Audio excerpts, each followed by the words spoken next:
Πρόσφατα με ρώτησε κάποιος αν μπορώ να πω ή να περιγράψω την πνευματική πορεία ενός ανθρώπου και ποια είναι αυτή η πνευματική πορεία. Η ερώτηση που μου έκανε ο άνθρωπος ήταν πολύ εύστοχη, όπου είχε δύο σκέλη. Το ένα είναι ποιος είναι ο πνευματικός άνθρωπος, τι είναι ο πνευματικός άνθρωπος, γιατί ακούνε οι άνθρωποι πνευματικός άνθρωπος, και η άλλη είναι πνευματική πορεία. Τι είναι αυτό, λέει, η πνευματική πορεία, πώς μπορώ να την καταλάβω. Με αφορμή αυτών και αυτά που είπαμε εκεί, είναι ευκαιρία να πω και για το βιβλίο, γιατί πολλοί με ρωτούν χωρίς να το καταλάβουν τι λέει το βιβλίο. Το βιβλίο είναι μία εσωτερική αναζήτηση που θα τη δεις μέσα στον εαυτό σου καθώς θα μελετάς το βιβλίο. Όλα αυτά που γράφει το βιβλίο θα τα δεις μέσα σου. Αν κάποιος αναγνώστης διαβάζει το βιβλίο ή αυτά που γράφω, τα βιβλία, και δεν τα βρει μέσα του, να μου φέρει το βιβλίο το δικό μου, να το πετάξω στον πρώτο κάδο που θα βρω. Οποιοσδήποτε άνθρωπος κι αν είναι αυτός, σε οποιαδήποτε θέση κι αν είναι, όποιος κι αν είναι.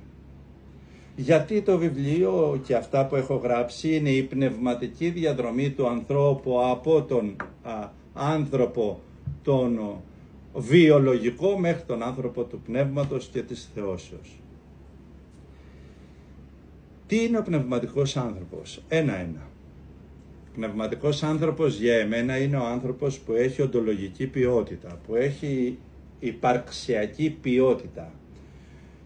Ο πνευματικός άνθρωπος είναι για εμένα αυτός ο άνθρωπος που ο νους του, η καρδιά του, ο χαρακτήρας του, ο λόγος του είναι λόγος ιερός, καθαρός, απαλλαγμένος από μικρότητες, από πάθη, από βλακίες, από κατώτερες ενέργειες. Πνευματικός άνθρωπος είναι ο άνθρωπος που έχει οντολογική ποιότητα και κακώς, λανθασμένα πιστεύουν πολλοί ότι πνευματικός είναι ο άνθρωπος αυτός που φοράει την ιερή στολή της κάθε θρησκείας. Όχι, μπορεί να είσαι ιερέας μεν, αλλά να μην έχεις εσωτερική ιερότητα, να μην φοράς το εσωτερικό ένδυμα της παρθενίας, της αγνότητας, της ιεροσύνης, μέσα στο νου σου, μέσα στο λόγο σου, εντός, μέσα σου. Το ότι είναι σεβαστός, είναι σεβαστός. Μπορεί να είσαι κουλτουριάρης, οι άλλοι πιστεύουν άνθρωποι ότι πνευματικός άνθρωπος είναι ο άνθρωπος αυτός που έχει γράψει πολλά βιβλία, που έχει αναφερθεί, που είναι σκηνοθέτης, που έχει μια τέχνη, που είναι ζωγράφος, καλλιτέχνης. Όχι. Εάν είναι καλλιτέχνης και δεν έχει ύπαρξη, ποιοτική ύπαρξη Χριστότητας, δεν είναι πνευματικός. Είναι ένας άνθρωπος, όλοι βεβαίως είμαστε οντότητες, που διαφέρουμε στην ποιότητα. Άλλη ποιότητα του Χριστού, άλλη δική μου παιδιά, άλλη ποιότητα ενός Αγίου, άλλη δική μου παιδιά, η δική σας. Άλλο να είσαι ένας άνθρωπος όντως αληθινά σωστός και καλός, και άλλο να είσαι απλά καλός σε μια φυσική καλοσύνη. Φυσική καλοσύνη έχουν και τα ζώα, γεννάνε, προσέχουν τα παιδιά τους, τα ταΐζουν, κάνουν πολλά. Πνευματικός άνθρωπος είναι ο άνθρωπος που έχει οντολογική ποιότητα ανώτερη. Βεβαίως αυτός ο άνθρωπος μπορεί να είναι αρχιερέας, μπορεί να είναι απλός παπάς, μπορεί να είναι δάσκαλος, μπορεί να είναι συγγραφέας, μπορεί να είναι τραγουδιστής. Και αυτό είναι το ζήτημα. Όπου και να είναι, ο άνθρωπος να εκφράζει τον θεϊκό εαυτό του, την θεϊκή καταγωγή του. Γιατί αν για κάποιους ο άνθρωπος προέρχεται από τα άλογα ζώα και τα κτήνη, για μας δεν προέρχεται, για μένα δεν προέρχεται από εκεί. Γιατί αν έτσι συνέβαινε, τότε αυτό που κάνανε κάποτε τα ζώα θα το κάνανε και σήμερα. Λοιπόν, η πνευματική πορεία, αφού καταλάβαμε ότι ο άνθρωπος είναι οντολογικά, πνευματικός είναι ο άνθρωπος που έχει υψηλή οντολογική πνευματική ποιότητα. Τόσο στο νου, το τονίζω, τόσο στην καρδιά, το τονίζω, τόσο στο λόγο. Κανένας άνθρωπος από εκείνους που αγαπούν τον άνθρωπο, που αγαπούν τη ζωή, που αγαπούν τον κόσμο, που αγαπούν τη φύση, που είναι ύπαρξη της αγάπης, δεν παίζει με το λόγο του. Κανένας. Στους αιώνες. Η πνευματική πορεία τώρα του ανθρώπου, και στο βιβλίο περιγράφω αυτή την πνευματική πορεία, την χωρίζουμε ή θα την πω τώρα σε 3 στάδια τα πιο γνωστά. Τα στάδια είναι στην αρχή, πρώτο είναι η κάθαρση, μετά είναι η φώτιση και μετά είναι η θέωση. Θα λέγαμε κάθαρση, φώτιση, θέωση. Αυτά τα στάδια τα περιγράφουμε έτσι, αλλά μέσα στο κάθε στάδιο περιέχονται πολλές βαθμίδες διαφορετικές, που η κάθε μία έχει τεράστια αξία. Μπορεί να είσαι στην φώτιση και ταυτόχρονα να βιώνεις κάθαρση. Τη στιγμή που βιώνεις μετάνοια, κάθαρση, που πονάς για ένα σου λάθος, που καταλαβαίνεις ότι εκεί ήσουν απάνθρωπος, άπρεπος, άκομψος, εκείνη τη στιγμή που το συναισθάνεσαι, που το νιώθεις, κερδίζεις φώτιση. Αλλά και όταν δέχεσαι τη φώτιση, την κατανόηση, και κερδίζεις την κάθαρση. Δηλαδή το ένα εισχωρεί μέσα στο άλλο. Δεν είναι απαραίτητα το ένα ξεκομμένο από το άλλο. Και τα δύο μαζί αποδεικνύουν την αξία τους με το πόσο πραγματικά ανώτερος υπαρξιακά άνθρωπος γίνεσαι. Πόσο θεοτικός άνθρωπος είσαι. Ξεκινάς από την ατέλεια για να φτάσεις στην τελειότητα. Ξεκινάς από τον άγορο, τον άπρεπο, τον άκομψο, τον τραχή άνθρωπο, τον άνθρωπο της άγνοιας, και δεν πας στον άνθρωπο της γνώσης, πας στον θεϊκό άνθρωπο. Γιατί ένας άνθρωπος που αγαπάει δεν έχει καμία ανάγκη γνώσεως. Δεν χρειάζεται κανένα φάρμακο. Ένας άνθρωπος που είναι ταπεινός και δέχεται και ξέρει και να συμπεριφερθεί μέσα στην ταπεινότητα ως λεωφόρο που τον πάει στο Θεό, δεν βγαίνει από αυτή την ταπεινότητα. Άσχετα αν τον χειροκροτούν πολύ. Γιατί ο άνθρωπος δεν χαλάει μόνο με το κακό, χαλάει και με το καλό. Δεν βγαίνει λοιπόν από την ταπεινότητά του, με αποτέλεσμα θα φανεί επάνω του η όλη κάθαρση που έχει κάνει στην καρδιά του, θα φανεί η φώτισή του, θα φανεί η θεωτική του κατάσταση χωρίς ανάγκη της γνώσεως. Μέσα στους λόγους μου και στα βιβλία μου ουδέποτε αναφέρομαι εναντίον δυνάμεων καταστάσεων άλλων. Λέω αυτό που έχω να πω, πιάνω τα θέματα της ζωής, αναφέρομαι σε αυτά που πιστεύω, που πρεσβεύω, που αγαπάω, που θέλω, χωρίς καμία δύναμη να κατηγορώ. Με αποτέλεσμα, οποιαδήποτε δύναμη ήδη τολμήσει να με κατηγορήσει, ήδη κατηγορείται μόνη της. Δεν γίνεται. Είναι δυνάμεις αυτά. Και στο βιβλίο γράφω για τις δυνάμεις που είναι μέσα στην κάθαρση, για τις δυνάμεις που υπάρχουν μέσα στην φώτιση και για τις θεωτικές δυνάμεις που η κάθε ανθρώπινη ψυχή φέρει μέσα της. Έτσι λοιπόν η πνευματική πορεία του ανθρώπου, από τον ατελή άνθρωπο στον άνθρωπο της τελειότητας, από τον άνθρωπο της άγνοιας, τον άνθρωπο της θέωσης, από τον άνθρωπο τον μικρό, τον μίζερο, τον τραχή, τον άγορο άνθρωπο, τον επιθετικό άνθρωπο, στον άνθρωπο της ευγένειας, της όντως καλοσύνης, από τον απνευμάτιστο άνθρωπο, δηλαδή που έχει κακή ποιότητα, είναι σαν δαιμόνιο, ένας κακός χαρακτήρας, στον φυσικό άνθρωπο, που πρέπει να είναι φυσικός άνθρωπος, και δεν φτάνει αυτό στον άνθρωπο της φυσικής καλοσύνης, πρέπει να υπερβεί, να πάει στην πνευματική καλοσύνη, σε εκείνη που υπερβαίνει έξω από τα όρια της απλής ανθρώπινης μιζέριας μας, έστω και της φυσικής, γιατί είπαμε και τα ζώα κάνουν καλό.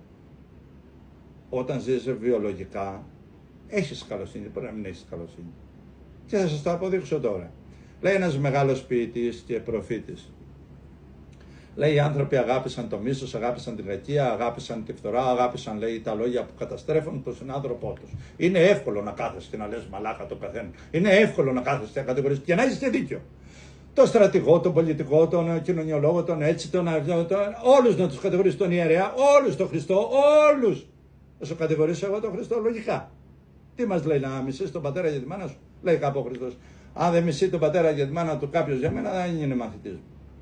Τι θα κάνουμε τώρα, μισούμε τους γονείς μας αυτό? Αν το αποκόψεις αυτό, θα γίνεις ένα δαιμόνιο.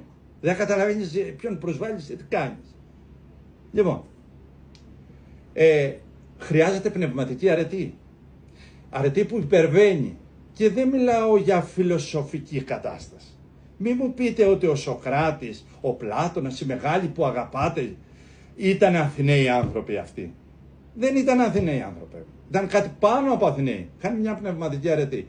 Όταν ο Σωκράτης και ο κάθε Σωκράτης καταδικαζότανε, όταν ο Ιησούς και ο κάθε Ιησούς, όταν ο κάθε μεγάλη οντότητα στον πλανήτη κυνηγιότανε, κράταγε τον εαυτό του. Ξέρεις τι σημαίνει αυτό? Αν ο Σωκράτης είχε το λόγο των Αθηναίων, θα ήταν σαν τους Αθηναίους. Είναι πολύ απλό. Αν οι Αθηναίοι καταπιούν αληθινά το λόγο του Σωκράτη και το κάνουν πράξη στη ζωή τους, δεν θα είναι Αθηναίοι. Οι τότε και οι σημερινοί. Τα λέω αυτά για να καταλάβουμε ότι δεν γίνεται να υπάρξει πνευματική πορεία, ούτε κάθαρσης, ούτε φώτισης, ούτε καν να αγγίξεις νοητά την θέωση, αν ο λόγος μέσα σας, ο άρρωστος αυτός λόγος που σας γεννάει σε κατώτερες αντιλήψεις, πίστης, σε επιθετικότητες, σε δυσυνταιμονίες, σε βλακίες, σε κατακρίσεις, όχι υπάψει, όχι ξεριζωθεί, να σβήσει από μέσα, να πεταχτεί, όχι να κάνετε όπως λένε στα κομπιούτερ τώρα restart και δεν ξέρω τι, delete, να πεταχτεί όλος ο δίσκος, να αλλάξει όλο το φαινόμενο αυτό, να μπει λόγος άλλος που θα σας γεννάει στη ζωή. Πνευματικός άνθρωπος είναι ο άνθρωπος που έχει οντολογική ποιότητα. Αν φοράει ράσα, ευλογημένο. Αν φοράει αγροτιά, ευλογημένο. Αν φοράει μεροκάματο στους ώμους τους, πολύ ευλογημένο. Αν είναι τεχνίτης τα ίδια. Αν είναι πρωθυπουργός κράτους, ευλογημένος. Πολύ ευλογημένο. Μακάρι. Αν είναι νομοθέτης, θα νομοθετεί σίγουρα υπέρ των ανθρώπων. Και στο ανώτερο όλων, να ξέρετε, είναι η παιδεία. Δεν θα ήθελα να κάνω θαύματα στον πλανήτη και να αναστήσω νεκρούς αν είχα την εξουσία από το Θεό και από τους ανθρώπους. Θα ήθελα να νομοθετήσω την παιδεία της παγκόσμιας ανθρωπότητας. Αφήστε με να νομοθετήσω την ανθρωπότητα, εγώ ένας άνθρωπος απλός, στα σχολεία σας να γεμίσω εγώ με περιεχόμενο λόγου τα νέα πλήθη, τις νέες γενιές. Και αν δεν σας αρέσει ο άνθρωπος εκείνος που θα δημιουργηθεί, που θα γεννηθεί, τότε αλλάχτε τον πάλι, ξαναγίνετε όπως είσαστε.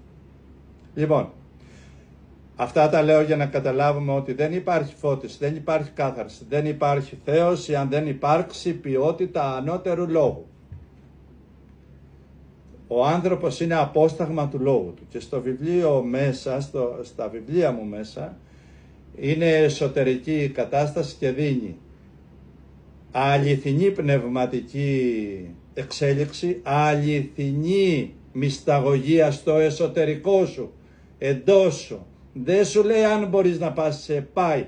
Εκεί θα δεις τα σαμάρια σου, εκεί θα δεις τις ατελείες σου, εκεί θα δεις τις δυνάμεις σου, εκεί θα δεις πώς δουλεύεις τις δυνάμεις σου, εκεί θα δεις πού είσαι, θα δεις τι δυνάμεις υπηρετείς, ποιος είσαι, πού πας, πού θα γεννηθείς και πού θα πας μετά. Θα το δεις από εδώ. Είναι εύκολα αυτά τα πράγματα. Όταν η κάθαρση πετύχει, δίνει φώτιση. Όταν η φώτιση πετύχει, δίνει κάθαρση.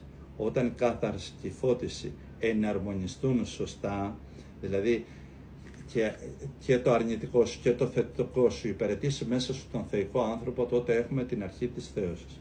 Τέρμα της θεώσεως του ανθρώπου γίνεται ανεξή κακό. Γίνεται ένας καθαρός άνθρωπος σε τέτοιο σημείο που στην πραγματικότητα έχει γεννηθεί υπαρξιακά όλος, οντολογικά όλος, έχει γεννηθεί με το λόγο του.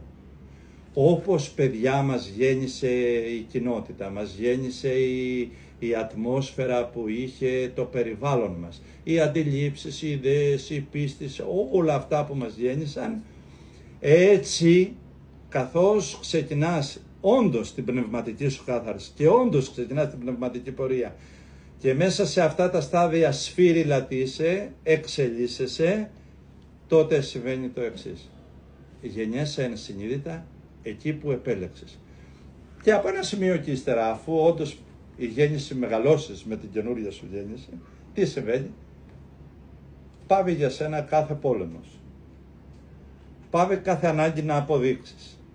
πάβει κάθε ανάγκη τρέλας, αγωνίας, πάβει, κάνεις ό,τι χρειάζεται ανθρώπινο, αλλά υπηρετείς τον άνθρωπο που επέλεξες να ζεις. Ζεις τον προσωπικό σου παράδεισο. Ζεις αυτό που επέλεξες. Είσαι πιστός, ζεις την πίστη σου, τη χαρά της πίστης σου. Αγαπάς κάτι, σε προδίδει, σε πονάει, δεν σε μαραίνει, δεν σε πληγώνει, δεν είσαι ανέστητος. Έχεις επιλέξει, είσαι Άγιος και σε κοροϊδεύουν για την αγιοσύνη. Καλά κάνουν, αυτό θέλουν. Εσύ είσαι επιλέξει. Δεν χάνεται αυτό που εσύ εκφράζεις. Πάβεις να γίνεσαι καραγκιόζης για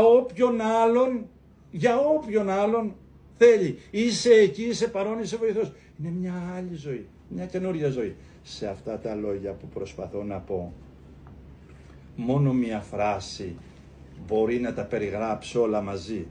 Είναι η φράση που είχε πει ο Απόστολος Παύλος, ότι όσοι γεννηθούν εν Χριστώ, δηλαδή στην εσωτερική Χριστότητα, στην όντως Χριστότητα, ζουν μια καινούργια ζωή. Μια άλλη ζωή. Όλα είναι καινούργια, λέει. Όλα. Το τι μιλάς, το τι ξυπνάς, το τι πονάς, το τι χαίρεσαι, το τι ερωτεύεσαι. Σπουδαία πράγματα. Είναι σπουδαία. Το τι μελετάς, το τι αρρωσταίνεις, το τι πεθαίνεις βιολογικά. Όλα είναι πολύ σπουδαία. Είναι πολύ ωραία. Έχουν μεγάλη χάρη μέσα τους. Πνευματικός άνθρωπος είναι ο ποιοτικός άνθρωπος. Η οντότητα αυτή που εκφράζει θεϊκή μεγαλοσύνη. Εσωτερικά στη διάνοιά του. Εντός του κατοικεί μέσα του οντότητα ιερή. Ο λόγος του είναι λόγος που μεταφέρει νοήματα ζωής. Έχει δεχτεί κάθαρση, έχει δουλέψει για αυτή και δέχεται κάθε στιγμή έως θανάτου. Κανένας δεν παίρνει από εδώ το βραβείο. Εδώ γίνεται η δουλειά. Και αυτό το λίγο βραβείο που παίρνουν οι πολλοί Άγιοι είναι λίγο, είναι το λίγο. Θα πληρωθούν μετά. Είναι όπως στην κοιλιά της μάνας. Που ολοκληρώνεται το παιδί και θα βγει μετά έξω. Άλλη ζωή μέσα στην κοιλιά, άλλη ζωή απ' έξω. Λοιπόν, γίνεται η κάθαρση. Προχωράμε στη φώτιση ή από τη φώτιση στην κάθαρση. Αυτά είναι στάδια που τα περιγράφουμε, αλλά μέσα τους έχουν πάρα πολλά στάδια, τα οποία δεν είναι απλά περάσματα. Όταν περνάς την κάθαρση μέσα από στέρηση είναι άλλο και όταν περνάς την κάθαρση μέσα από πλούτη είναι άλλο. Είναι το ίδιο, η ίδια εργασία. Όταν περνάς κάθαρση έναν ιερό νου είναι άλλο. Θα πω ένα παράδειγμα. Αυτά που για τον πολύ κόσμο είναι αμαρτία, για τον πολύ κόσμο είναι αμαρτία, καθώς περνάς και φεύγεις σε αυτά και ξεπλένεσαι από αυτά, πας σε αυτά που για τον πολύ κόσμο νομίζεις ότι είναι αγάπη. Όταν έχεις ιερό νου, θα δεις και μέσα εκεί που σήμερα έλεγες αγάπη, να έχουν προβλήματα. Και να πρέπει να γίνει κάθαρση και της ίδιας της αγάπης. Είναι σοβαρό. Κάποιος κάνει ένα καλό και το κάνει για συμφέρον. Κάποιος κάνει ένα καλό γιατί αγαπάει το καλό. Και κάποιος κάνει καλό γιατί λυπήθηκε, που είναι πάλι καλό. Και κάποιος κάνει καλό γιατί αντιλαμβάνεται ότι αυτό τον εκφράζει. Φαινομενικά όλοι έκαναν ένα καλό, αλλά δεν είναι το ίδιο. Ένας άνθρωπος απλώς μπορεί να κάνει 1000 ανόητες σκέψεις. Μία σκέψη δική μου ανόητη με καίει. Δεν προσπαθώ να δείξω κάτι ή να πω κάτι για μένα. Δεν υπάρχει αυτή η ανάγκη. Τόσο πολύ διαφέρει. Αυτό που για σένα δεν είναι η αμαρτία, για μένα είναι φωτιά. Το πλησιάζω, δεν το θέλω. Εσύ μπορεί να γεράσεις όποιον θες, να κοροϊδεύεις όποιον θες, να κατακρίνεις και δίκαια. Εγώ δεν το θέλω αυτό το πράγμα. Δεν είμαι άτομος, μπορώ να κρίνω. Και πολύ δυνατά. Και πολύ ανώτερα από τον καθένα. Αλλά όταν θα το κάνω εγώ μέσα στην κρίση μου, υπάρχει τι? Υπάρχει φως, υπάρχει τρόπος να βγεις. Δεν υπάρχει κατάκριση, υπάρχει αίσθηση αγάπης, υπάρχει αληθινότητα. Και αν θα το τολμήσω να το κάνω. Ακόμα και αν μπορώ να σε διορθώσω. Και αυτά όσοι με γνωρίζουν το έχουν δει στην πράξη. Λοιπόν, κάθαρση, φώτιση, θέωση. Η θεωτική κατάσταση είναι σε 3 στάδια πάλι μέσα, που όχι κάθαρση, φώτιση. Θέος είναι στο νου. Ο νου σου γίνεται Άγιο Όρος. Είναι Άγιο Όρος. Αν στο Άγιο Όρος μπαίνουν άλλα του νου το Άγιο Όρος, ή είσαι στο Άγιο Όρος και είσαι βρώμικο νου, τι πήγες εκεί να κάνεις? Δεν πήγες να αγιοποιήσεις, να γίνει καθαρός ο νου σου. Δεν πήγε να γίνει θεωτικός. Τι πήγες να κάνεις εκεί? Βόλτα? Ή να γλιτώσεις τον κόπο του λαϊκού ανθρώπου. Και δεν λέω για αυτούς, το ίδιο είναι και στο λαϊκό. Για έναν άνθρωπο που ξεκινάει την πνευματική του διαδρομή, στοχεύει σε έναν ανώτερο νου. Όλα τα πλούτη της γης δεν έχουν καμία αξία μπροστά σε ένα υπέροχο μυαλό. Και όλα τα παιδιά μας και παιδιά σας σκοτώνονται να αποκτήσουν ύλη, δόξα, σεξουαλικά μοτίβα έντονα. Αυτά δεν είναι τίποτα μπροστά σε ένα υπέροχο μυαλό που ξέρει να σκέφτεται ωραία και να αγαπάει ωραία. Καλύτερα το ωραίο μυαλό παρά όλα τα πλούτη της γης. Αυτό να το λέτε όπου θέλετε. Αν μέσα σου κατοικεί ένα έκτρωμα, ένα Κάιν, αν μέσα σου κατοικεί αυτός που φωνεύει εσένα, υπάρχουν πολλοί άνθρωποι με έναν εσωτερικό άνθρωπο που τρομάζει τους ίδιους. Βρε, τους τρομάζει. Έλεγα σε μία κοπέλα που ήρθε με επισκέφθηκε, βρε παιδί μου, αν σου έβαζα έναν άνθρωπο δίπλα σου που θα σου λέει, θα σου συμπεριφέρεται, θα κάνει ό,τι κάνει το μέσα σου σε σένα, πόσο θα τον άντυχες? Και μου λέει καθόλου. Πώς καθόλου? Εδώ 20 χρόνια που βαλάς τον εαυτό σου. Κι όμως έλεγε μια αλήθεια, δεν ήξερε πώς να το σταματήσει. Επιμένω. Κάθαρση εσωτερική, φώτιση εσωτερική και θέωση εσωτερική. Δεν συζητάμε για το έξω. Δεν αλλάζουμε τον κόσμο έξω. Όταν μέσα σου ταυτοποιηθείς, όλα έξω είναι εντάξει. Είναι πολύ εντάξει να σε μισεί, ο άλλος είναι πολύ εντάξει να σε βρίζει. Είναι πολύ μαγιά του να σε απατήσει οικονομικά και δεν ξέρω τι άλλο θα σου κάνει. Εσύ έχεις επιλέξει να μην είσαι έτσι. Και καλά κάνεις, δικαίωμά σου. Ο άλλος επέλεξε να είναι έτσι. Έτσι το χαίρεται. Και η θέωση του λόγου. Ό,τι και σας λένε, όπου και σας λένε, να ξέρετε ότι ο λόγος είναι αυτός που έχτισε όλο σου στον πυρήνα. Δεν μπορεί να έχεις άρρωστο μυαλό με καλό λόγο μέσα σου. Δεν μπορεί να σε πλεονέχτης με άγιο λόγο μέσα σου. Κάτι δεν πάει καλά. Νομίζεις ότι έχεις άγιο. Δεν μπορεί να σε λάτρεις Χριστού και να είσαι επικίνδυνος. Δεν μπορεί να αγαπάς την εκκλησία σου και να μην σέβεσαι αυτά που αγαπάνε οι άλλοι. Είναι αδιανόητο να αγαπάω το Θεό μου και να μην σέβομαι την αγάπη που έχει ο άλλος. Μπορεί να μην τον ακολουθώ. Θα το δείξω τη δική μου, αλλά τι λέω? Είναι απαράδεκτο να είσαι επικίνδυνος. Ο λόγος που καταστρέφει. Γίνεται να είσαι με το στόμα επιπόλαιος, εσχρός, βομόλοχος και όλα αυτά, να φλιαρείς και να βρεις ησυχία στην ψυχή σου και στο μυαλό σου. Γίνεται να τρέφεις το μυαλό σου με πορνικό λόγο, με πορνικό λόγο, με πορνικό λόγο, με πορνικό λόγο, να τον τρέφεις, να τον αυτός και μετά να γλιτώσεις. Πού θα πας? Πώς θα φύγεις? Θα γεννηθούν μέσα σου αντιλήψεις, θα γεννηθούν εικόνες, θα γεννηθούν ένστικτα, θα περπατήσεις τους δρόμους που μέσα σου έχεις, τους δρόμους λόγους. Τι λόγο έχεις? Αρπάζουμε, παίρνουμε, οικονομάμε, η ζωή είναι οικονόμα. Εκεί θα τρέχεις για αυτά. Και δικαίωμά σου να τρέχεις. Επέλεξέ το. Κατανοήσέ το. Έτσι λοιπόν η κάθαρση, η φώτιση και η θέωση ολοκληρώνεται μέσα στο λόγο. Στο λόγο του νου, στο λόγο της υπάρξεως, της οντότητάς σου, στο λόγο που ζεις και υπάρχεις, που πεθαίνεις. Γιατί μπορείς να πεθάνεις για έναν ιερό λόγο, για ένα ανώτερο λόγο. Μπορεί να πεθάνεις για ένα ασήμαντο λόγο. Μπορεί να πεθάνεις φοβισμένος. Μπορείς να ζήσεις φοβισμένος. Τίποτε όμως δεν μπορεί να φτάσει αν έχεις και αν πετύχεις και αν χτίσεις μέσα σου το λόγο της επιλογής σου. Θα ξέρεις που ζεις, που πορεύεσαι και που πας. Πνευματικός άνθρωπος, ο ποιοτικός άνθρωπος. Αυτός που πέτυχε φώτιση, κάθαρση, θέωση, έχει φτάσει στην οντολογική του ύπαρξη με λόγο ζωής. Και είναι εκφραστής της ζωής. Στο βιβλίο περιγράφονται και στο βιβλίο μου αυτές οι δυνάμεις με πολύ απλό τρόπο. Εδώ μίλησα συνοπτικά για τα 3 στάδια και τα επιμέρους στάδια που έχουν μέσα τους.